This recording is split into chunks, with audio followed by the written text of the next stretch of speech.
What is China doing in South China Sea? Let us start with the country's maritime borders. As the UN Convention on the Laws of Seas, a country's territorial border extends 200 nautical miles from its shore, and this area is called the country's exclusive economic zone. Going by this, any natural resources found in the EEZ area belongs to the country only. Any area that doesn't fall any country's EEZ is termed as international waters, which is open to all. Most countries follow this rule except China. Great powers like China believes it has historical claims and have marked their border. This historic border takes about 90% of the South China Sea. This wasn't well received by other countries. This is a valuable trade passage and fishing ground for all neighboring countries. It is incredibly rich in natural resources, replete with potentially 11 billion barrels of oil, 190 trillion cube feet of natural gas, over 10% of world's fisheries. Another important thing is that 30% of world trade flows through this passage of South China Sea. Claiming them entirely obviously meant trouble with the neighbors.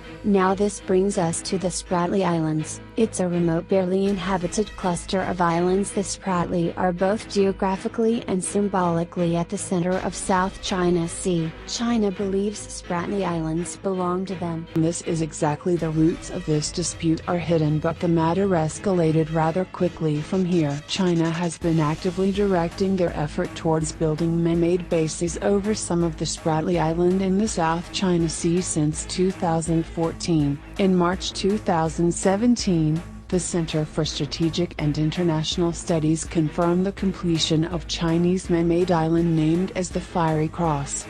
This 1 square mile island is host to a 10,000-foot airstrip, basketball and tennis courts, running tracks, and installing military bases on these new artificial islands took the dispute to a whole new level, showing how China's potentially willing to defend its claims with force. Mr. Far Kembang, founder and president of VACO Strategic Insight. What do you think of South China Sea? The South China Sea issue is not a simple one to comprehend because of the asymmetry nature of the conflict. Great powers like China believe that it has the historical right to impose a 9-dash line on the whole of the area. Mr. Far Kembang, what is the basis and size of China's claim over South China Sea? The South China Sea issue has always been one that China has been willing to negotiate in a peaceful manner. But since 2009, China's position and posture on South China Sea has become increasingly assertive, leading to many neighbors or great powers justifyingly fearful of the rise of China in light of the size of its claim over the entire South China Sea. Mr. Far Kembang, what has China and other countries done in South China Sea? We have to keep in mind that certain artificial features in the South China Sea have been built by the Chinese, and they don't have any intention of removing them at any time. Concurrently, China is also negotiating a code of conduct with the Association of Southeast Asian Nations, which Foreign Minister Wang Yi would like to see its completion by 2021. Given the fact that power usually is might in international relations, it is extremely important to remember that whatever that has been signed on to has to take into consideration of the fact that China has altered some of the key features in the island. But then again, the only culprit is not just China. Vietnam, Philippines, and other countries have also tried to create artificial islands to consolidate their claims. The race for these artificial islands through projects of reclamations is at the heart of the complexity of the South China Sea issue. Mr. Far Kembang, are foreign powers interested in South China Sea issue too beyond ASEAN?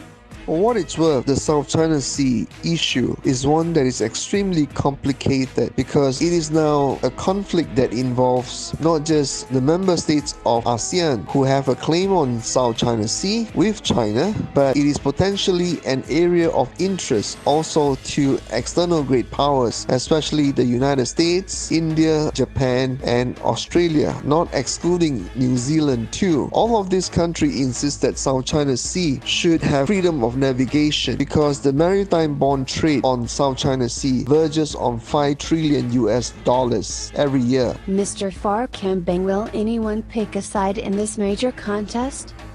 The most important question facing South China Sea is the titanic contest between China and the United States. And to what degree should one select China versus the United States or vice versa?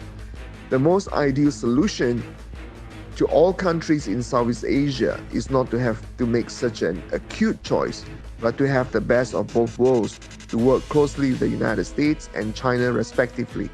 But such an ideal solution does not look likely, because the United States and China are increasingly caught in a structural conflict known by Professor Graham Allison at Harvard University as the Thucydides trap, where the rising power of China is perceived as a major systemic and global threat to the United States and its allies.